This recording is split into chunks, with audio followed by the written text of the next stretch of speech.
Estamos de volta com o MTV Debate hoje. Aquele jeitinho brasileiro. Atrás do Brasil, dá aquele charme, dá aquela característica, aquela assinatura no dia da independência, nesse 7 de setembro, aquele dia que são 3 dias antes da queda, ou 2 dias antes. 4, feriado dia 8. Fica esperando o dia 9, né? O pessoal da Al-Qaeda já fica só...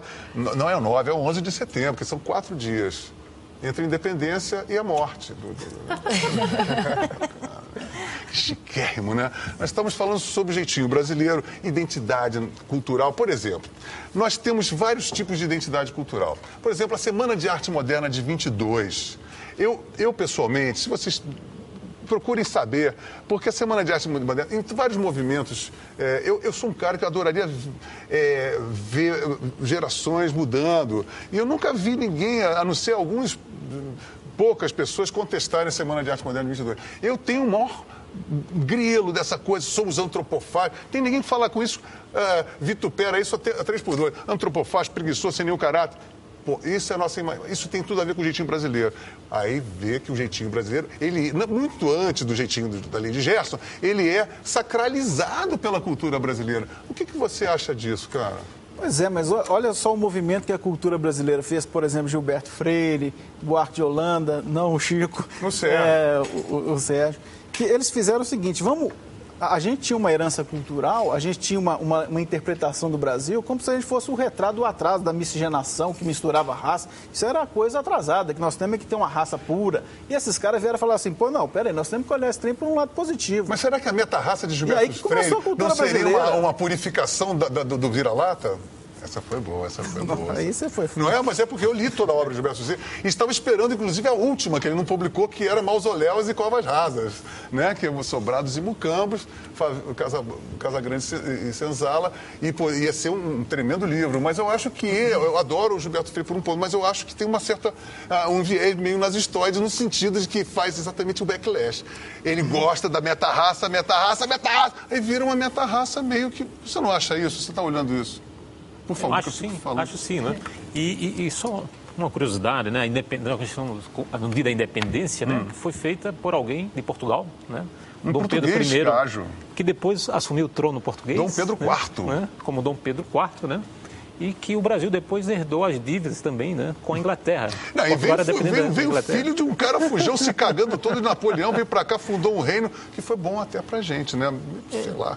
Que terminou funcionando de alguma forma. Você sabe que no reino da burocracia, a burocracia foi impedida para que os fidalgos tivessem todo o monopólio, era feito para empatar foda. E essa burocracia está até hoje. Mas o Brasil... Por causa da burocracia, são os anticorpos. O jeitinho anticorpo da burocracia. Mas o Brasil, né? O Brasil é essa mistura aí, né? Porque, veja só, a língua que nós falamos veio de fora, né? O samba... né? É decorrente do Lundu. Mas tudo a gente torna autóctone. Agora, põe no nosso liquidificador, né? E como Darcy Ribeiro, um povo brasileiro, né? Disse que tudo que vem para cá se é brasileira, né?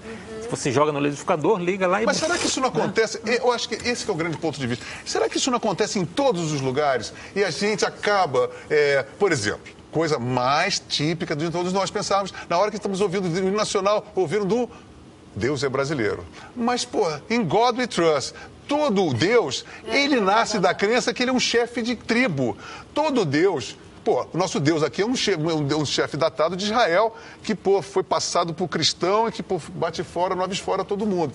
Mas, porra, o Deus, pô, Odin, Zeus, todos os deuses de todas as mitologias eram deuses patrióticos, que eram chefe de tribo, fodões, né? Maus pra caramba, que morreram, sei lá, viraram isso. Mas, na verdade, Deus sendo brasileiro, o jeitinho é brasileiro. Será que a gente tem uma visão muito umbilical e, de repente, a gente não vê que, pô, ser antropofágico, na verdade, ser mimético, imitar uma coisa que a gente admira, que todo ser humano faz, não é só o brasileiro, que o Deus, ele é brasileiro, mas ele é de todo mundo, o jeitinho também não poderia ser de todo mundo, e a gente fica se cenografando muito nesse sentido. Algum de vocês tem alguma coisa a dizer sobre isso? Por exemplo, uma das características do...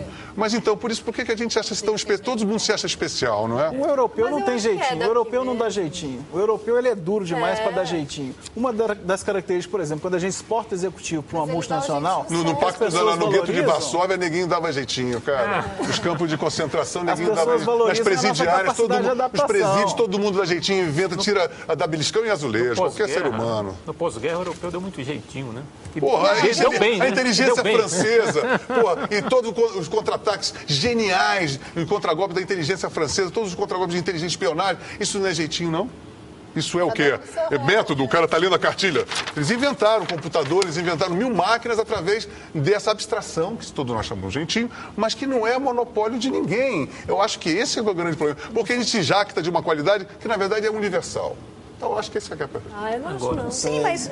Qual é a assinatura que a gente vê nisso? Essa adaptação à cultura do outro não é universal de forma alguma. Quer dizer, aqui nós não temos exatamente esse rigor cultural tão forte como o europeu, por exemplo, na Inglaterra. Por exemplo, você vê na Inglaterra, multirracialidade na Inglaterra, 30 anos atrás você não via em Porto Belo Road, Rastafari, hindu, você entra em lugar, é um lugar super multicultural. A América também. Vocês têm alguma coisa a dizer sobre isso? Mas eu acho que aqui você encontra o tempo inteiro, o dia inteiro, exemplos disso. Mas também você vai entrar nas ruas de Londres, você pega, inclusive, muito mais evidente do que isso. Porque você vê pessoas de sírios, aqueles indianos, você muçulmano, e pessoas vestidas. É muito mais característico do que aqui mesmo. Eu acho que isso é uma certa fantasia. Não, essa simpatia, deixa eu fazer isso aqui só para...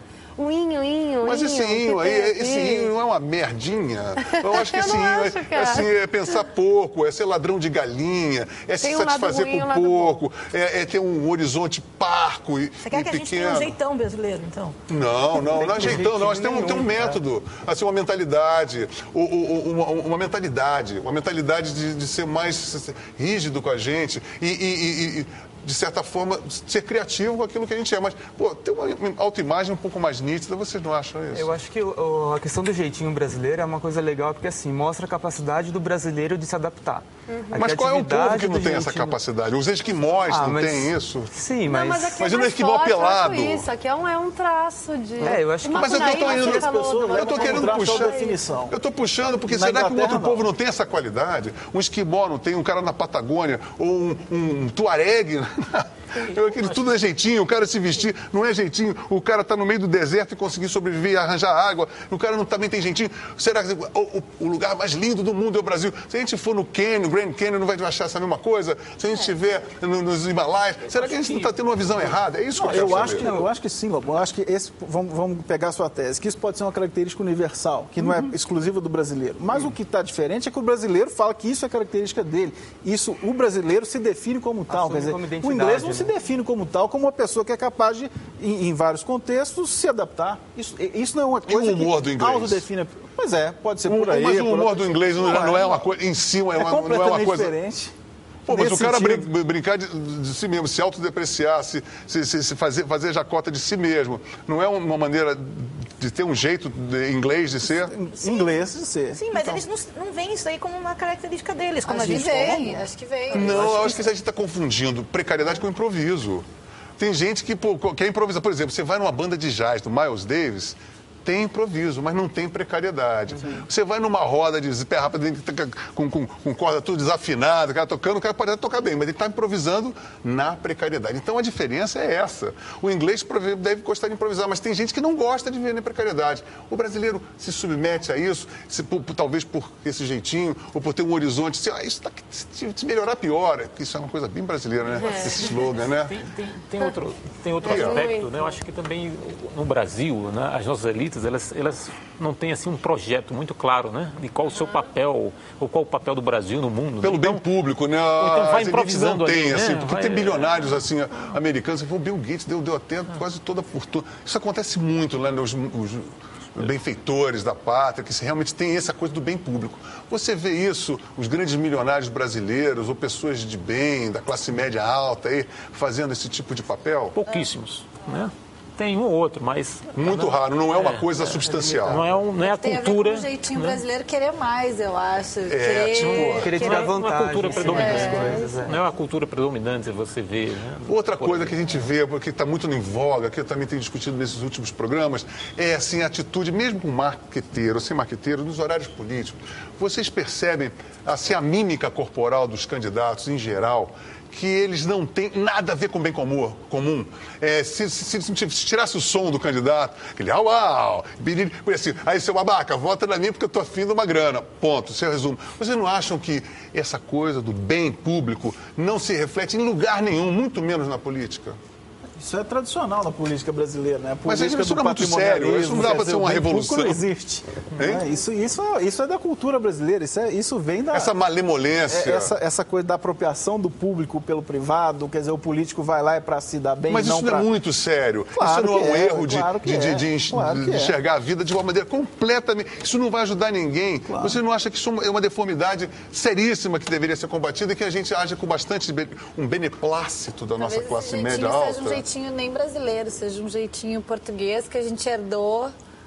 Mas eu só não acho que o jeitinho vale para isso tudo. Mas não é uma acomodação. Você vê que o jeitinho é uma acomodação? A corrupção, jeitinho não é só isso. Jeitinho não é isso. E não é só de cada um, acho que é como as coisas funcionam. A gente vive falando, se isso aqui fosse nos Estados Unidos ou na Europa, não aconteceria assim. As coisas não funcionam, a justiça não funciona. Você até pode tentar e lutar. Mas é o tempo inteiro esse lance do jeitinho, se você pagar tanto, se você pagar com não sei quem. Isso não é um atraso. Eu quero te perguntar uma coisa, antes da gente ir pro break, porque é uma pergunta para a gente poder pensar durante o... Agora, será que jeitinho, corrupção, jabá, propina, atalho do malandro agulha, não é uma característica do nosso povo? Vamos para o nosso comercial pensando muito sério em relação a isso.